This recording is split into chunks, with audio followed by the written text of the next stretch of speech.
इसी देश का एक सीए ने चार्टेड अकाउंटेंट ने एक रिपोर्ट तैयार किया। वो चार्टेड अकाउंटेंट भी है और शिक्षक भी है। एक रिपोर्ट तैयार किया और अपनी रिपोर्ट में कहा कि एक बेटा को 1 से लेकर के इंटर तक पढ़ाने में 22 लाख का खर्च आता है प्राइवेट विद्यालय का। एक बेटा को 1 से लेकर के इंटर तक पढ़ाने में 22 लाख रुपया खर्च आता है। अब आप कल्पना करिए, यदि आपके घर में 2 बेटे हैं तो 12 साल में 45 लाख रुपया आपका पढ़ाई में जाएगा। और 45 लाख कमाएंगे कि नहीं कमाएंगे इसकी कोई गारंटी नहीं है, लेकिन पढ़ाई में 45 लाख रुपया जाएगा।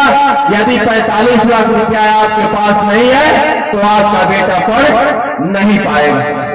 इसलिए जनता क्रांति पार्टी राष्ट्रवादी कह रही है, जनता क्रांति पार्टी राष्ट्रवादी की मांग है कि जितने प्राइवेट विद्यालय हैं उन सारे विद्यालय का राष्ट्रीयकरण किया जाए, उन सारे विद्यालय पर शिकंजा कसा जाए और सारे विद्यालय को जो प्राइवेट विद्यालय है जब तक शिकंजा कसेंगे नहीं तब तक आपका बेटा बेटी नहीं पढ़ पाएंगे।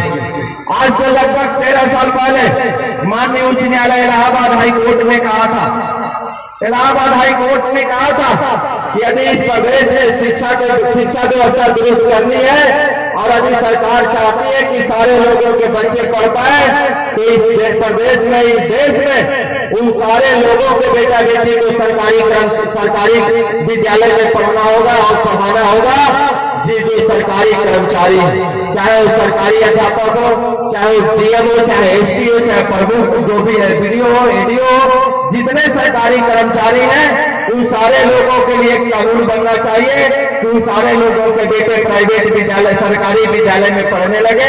और जिस दिन सरकारी विद्यालय में सरकारी कर्मचारी के बेटे पढ़ने लगेंगे उसी दिन आप सारे लोगों के गरीब बेटे बगैर पैसे का इंटर तक पढ़ लेंगे और पढ़ लेकर के उन लोगों के साथ शामिल हो जाएंगे जो पढ़ाई के अपने बेटे के लिए करोड़ों रुपया खर्च कर रहे हैं। तो जनता क्रांति पार्टी राष्ट्रवादी की मांग है कि इस देश में समान शिक्षा होनी चाहिए और सारे